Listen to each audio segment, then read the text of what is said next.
só pra deixar claro aqui. Como é que, assim, eu faço ideia do porquê que a gente acha que o universo tem quase 14 bilhões. Das estrelas que chegou aqui. Sim. A gente observa a luz. Até onde a gente consegue observar a luz. Eu vou falar sobre isso. Tá. Absolutamente. Vou discutir esse ponto. Eu vou tentar ser o mais didático. Cara, o mais legal é que você tá falando exatamente do que eu queria saber. Vai lá. Veja só. A gente eu ri achava aquela hora quando você fez a pergunta. 13,8 bilhões de anos, certo? O que a NASA fez? Ela primeiro lançou um telescópio, o Hubble.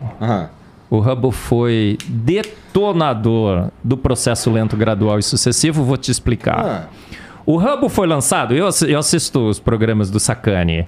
Ele tenta justificar que o Hubble e o James Webb não destruíram o Big Bang dessa estruturação. E ele não explica nada, não é? Ele vai falando e no fim ele não fala nada, né? O Sacani, eu assisti o programa, né? Eu queria fazer um debate com você sobre aquele programa. Gente, combina divino sem fim, vai ser interessante. Me convida, Sacani. Olha, eu admiro demais você. Mas naquela do Big Bang, né? Não tem como, o Igor. Por quê? O Hubble foi lançado e eles estavam tirando fotos de todo o universo.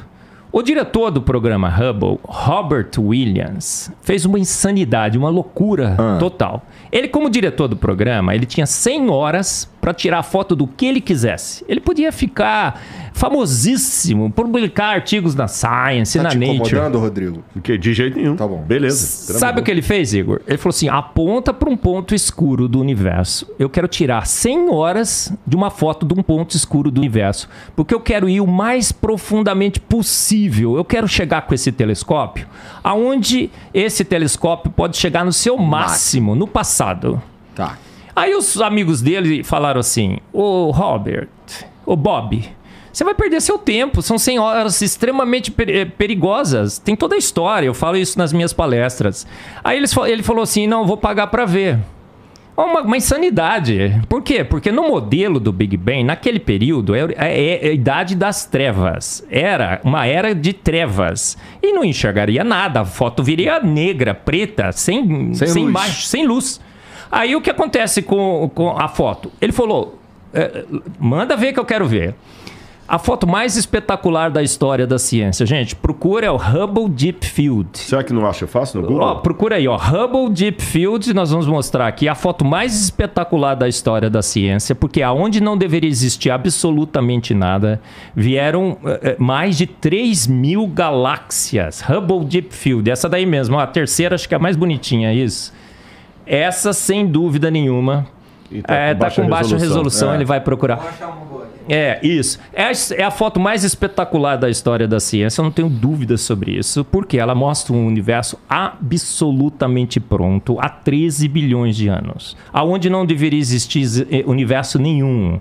Olha, no modelo... É uma foto real? Foto real, é o Hubble Deep Field. Olha só, as galáxias, mais de 3.000 galáxias. As galáxias estavam todas estruturadas, suaves. O modelo diz que as galáxias... E como é que a gente sabe que isso daí tá 13 bilhões de anos-luz, sei lá? Pelo deslocamento para o infravermelho. É o redshift.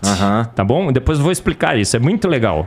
Aí o que acontece? As galáxias estão absolutamente prontas. Rapidinho, Marcos. A gente sabe que isso daí tá a 13,8... Há 13 bilhões de anos. Esse é do Hubble, por enquanto. Tá bom. A gente sabe que isso aí tá a 13 bilhões. 13 bilhões de anos. Pelo deslocamento para o vermelho. Tá bom.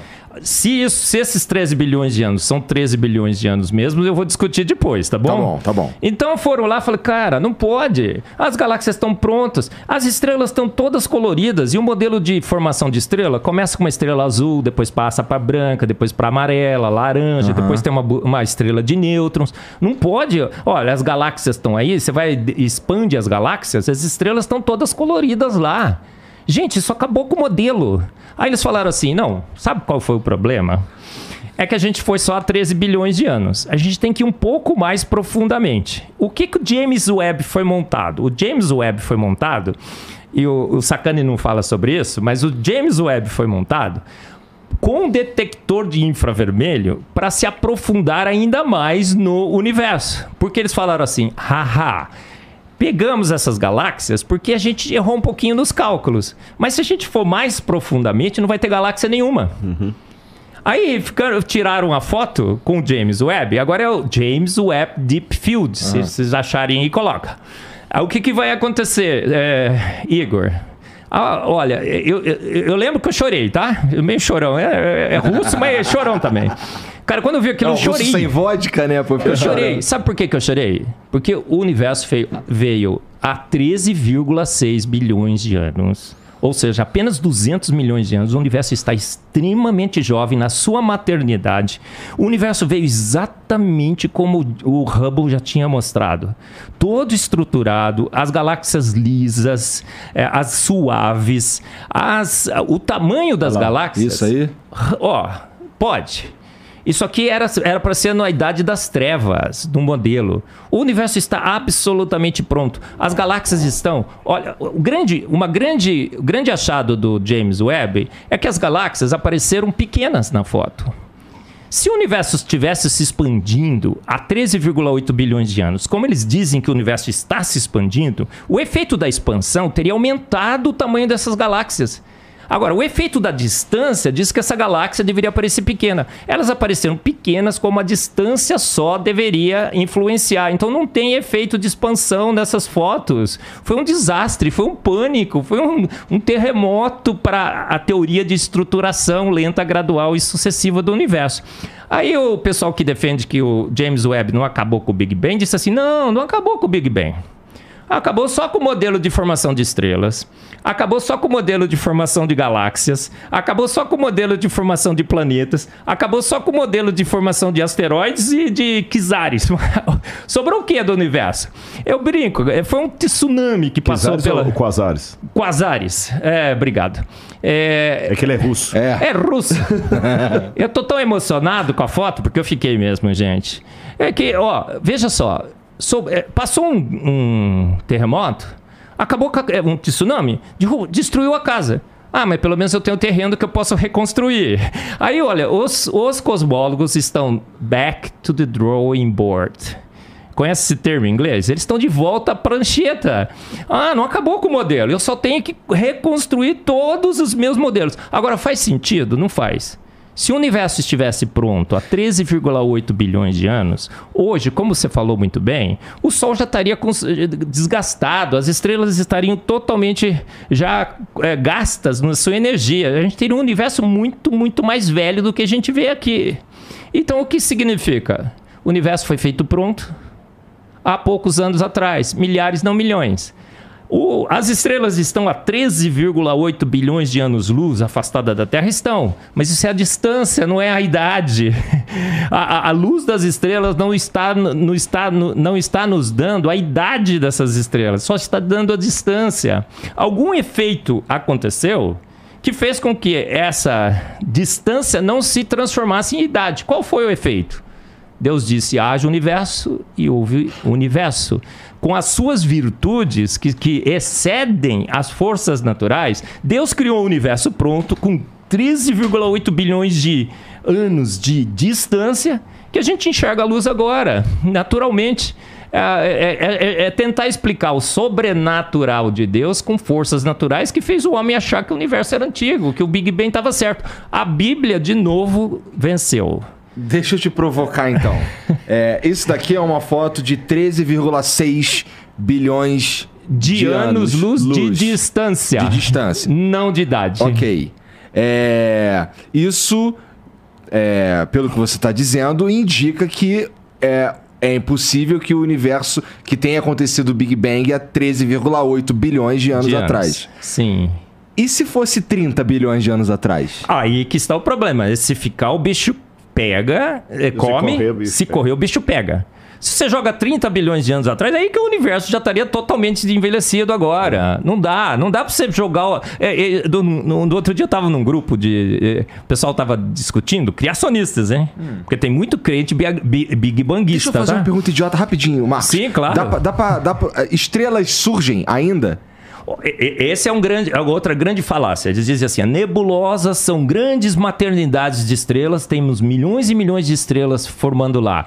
Igor, você sabia que não tem nenhum registro de nenhuma estrela sendo formada de fato no universo? E nós temos 2 trilhões de galáxias, com cada galáxia com 100 a 200 bilhões de estrelas. Dá 60 sextilhões de estrelas. Você está dizendo que a gente não conseguiu observar nenhuma informação. A gente diz, olha lá, tem uma estrela em formação, tem uma estrela em formação, tem uma estrela em formação. Elas estão, até hoje estão em formação, mas nenhuma formada. Bom, a gente consegue observar há pouco tempo também. Ô Igor, 60 sextilhões de estrelas, 13,8 bilhões de anos. Se você faz a conta no universo, no tempo que a gente está observando o universo, a gente deveria ter visto estrelas de fato se formando. A nebulosa, o que acontece com a nebulosa? Tem uns pontos lá luminosos, é gás sobre alta temperatura e pressão que está emitindo. A própria nebulosa já é um fenômeno sobrenatural. Se uma nebulosa, de repente, há um colapso de gás lá e formar uma estrela, tudo bem, mas quem formou a nebulosa? Quem pegou uma nuvem gasosa em expansão controlada e contraiu? Você consegue contrair gás? Eu vou fazer um experimento aqui, pega o gás assim, não, né? Não vai contrair o gás, eu vou sair. Gente, não, deixa ele contrair, melhor do que ele liberar. Ô Igor, eu sou químico. A gente estuda em físico-química a dinâmica de partículas. A gente sabe que gás em expansão controlada devia continuar em expansão controlada forever and ever, não é? Eternamente. Não faz sentido uma nuvem gasosa em expansão, não tem mecanismo para contrair essa nuvem em estrelas. As nebulosas também são um grande mistério. Como é que uma nebulosa se formou? Como que os buracos negros supermassivos que nós temos no interior das galáxias, que estabilizam as galáxias, como aquela coisa se formou ali? A estrutura toda do universo mostra uma inteligência absurda. As 26 constantes universais que calibram as forças, as 3 forças da natureza, tudo é trino na natureza, né, Rodrigo? São 3 forças, são 3 partículas subatômicas, são 3 partículas atômicas. E essas 3 forças são calibradas por 26 constantes universais. E o ajuste é tão fino que se você mudar qualquer uma dessas constantes, uma casinha que for depois da vírgula, o universo todo se desfaz. Então, por isso que eu não creio em Deus. Eu tenho certeza absoluta que ele existe. Eu não creio que Deus fez o universo. Eu tenho certeza absoluta que ele fez. Por quê? Porque eu não posso negar. É química demais para desconfiança de menos. É evidente demais que o universo foi feito pronto há poucos anos atrás e bate de novo com a Bíblia, viu, Igor? A Bíblia diz em Salmos 33:9, porque ele ordenou e de pronto tudo foi formado. Em 33:6, Salmos 33:6 está assim, ele soprou o universo com o sopro de sua boca. Então Deus falou assim, haja universo, e o universo foi formado. Vocês já pararam para pensar, tá bom, Deus fez, apareceu o universo. De onde que veio Deus? Aí entra na área da filosofia. Aí é uma pira que não dá, né? Uma vez eu estava na Universidade Presbiteriana Mackenzie dando uma palestra, veio um filósofo e falou assim, professor, tudo que você falou aí é muito legal e tal, mas você não consegue me responder essa pergunta. Quem criou Deus? Mas o Igor, essa é uma pergunta filosoficamente equivocada. Sim. Um bom filósofo jamais faria essa pergunta, não é, Rodrigo? Não, e ela é feita... Eu ia até trazer... Acho que eu te dei outra vez o meu livro, O Ceticismo da Fé. Sim. Dei pra minha mãe, inclusive. Eu ia trazer outro hoje, mas ficou tudo na Jovem Pan lá, viu, de manhã. Mas eu vou trazer da próxima vez.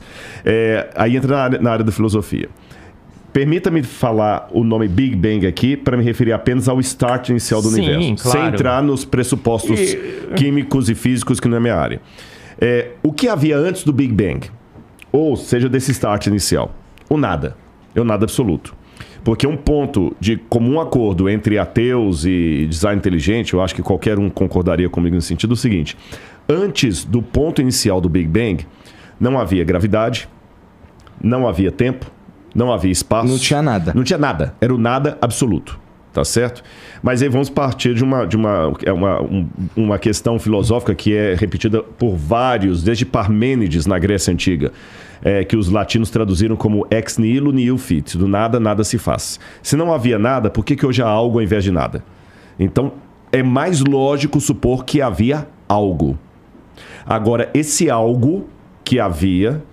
para formar tudo que existe, tem que ser um algo que não está preso ao tempo, porque o tempo veio depois dele, Esse algo não pode estar preso ao espaço, porque o espaço veio depois dele, ele não pode estar preso à gravidade, ele não pode estar preso a nada.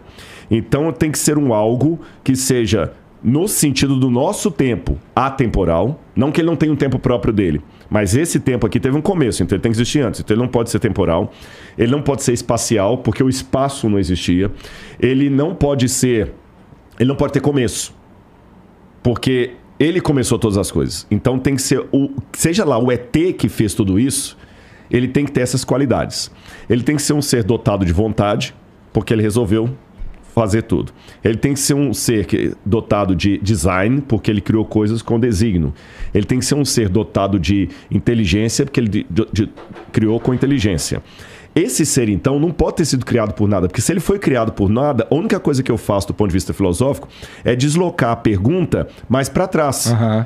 E mais para trás. E eu vou cair num ad infinitum absurdo. Eu tenho que obrigatoriamente chegar a 2 caminhos, não tem 3. Aliás, 3 caminhos. Ou eu acredito que a matéria e tudo que existe veio do nada, e me perdoe. Aí vem o meu limite. Isso não é científico. Porque, mas é provado. Não, então vamos falar de método científico agora. Eu vou até pedir licença para entrar na sua área. Eu li muito, desde os primórdios do método científico lá com Francis Bacon, depois as leis de Stuart Mill. O método científico ele tem que ser replicável, ele tem que ser observável, ele tem que ser visto em laboratório, ele tem que ser falseável. Por exemplo, até desse exemplo hoje de manhã. Como é que eu posso provar para você que gasolina de carro não funciona para avião? É simples, é falseável. Você pega a gasolina do carro e coloca lá. Agora, não é falseável dizer para você que Santos Dumont estava sem cueca quando ele se suicidou. Não tem como voltar lá e verificar isso. Tá certo? Então, dizer que algo, que tudo pode surgir do nada, sem um agente que provoque isso não é nem falseável, nem científico, nem laboratorial, nem filosófico. Mas nem os caras que pensam no Big Bang como o início de tudo, eu já os vi falando que eles não fazem ideia do que causou o Big Bang. Exatamente, mas só quando eles falam assim, existe uma diferença. Quando a frase, olha as 2 frases. Não faço ideia do que causou o Big Bang. Um agnóstico pode falar isso. Beleza. Você está sendo honesto. Não faço ideia. Mas só dele falar não faço ideia do que causou, ele já está admitindo que houve um causador. Algo causou. E pelo menos ele está admitindo que algo causou. Ele não faz ideia de quem que é. Se é um ET, se é o ET de Varginha, se é o Bilu, se é o Deus da Bíblia. Mas ele admite que algo causou. O problema é o outro, puro, que fala o seguinte, nada causou. O Big Bang aconteceu do nada. Então ele não está sendo, com todo respeito, ele não está sendo científico, porque ele não tem como me provar que coisas surgem de não coisas. Estou falando filosoficamente falando. Por que eu não tenho medo de aparecer um tigre aqui agora e sair devorando todo mundo? Porque não tem como surgir um tigre do nada. Exatamente. Se um tigre não pode surgir do nada, por que toda essa estrutura que a gente viu pode surgir do nada? Então eu sou obrigado a trabalhar com uma causa primeira. E essa causa primeira, para ser, do ponto de vista filosófico, uma causa que justifica o surgimento de tudo, aí eu estou usando aqui Aristóteles, isso é Aristóteles, essa causa tem que ter essas características, ela não pode ser presa ao tempo, ao espaço e tudo mais. Mas se alguém causou a causa, eu só estou deslocando a questão para trás. Aí que eu falei que tem as 3 possibilidades. Ou eu vou cair no absurdo de falar que o universo surgiu sem causa, o que não faz sentido, ou eu vou falar que sempre teve uma causa causando outra causa, eu vou cair no infinito absurdo, que também não faz sentido, porque tem evidências que o universo começou, ou eu caio num terceiro, que para mim é o mais lógico. Houve uma causa primeira que formou tudo isso, e quando eu vejo as características dessa causa primeira com o Deus que a Bíblia apresenta, eu vejo que dá match.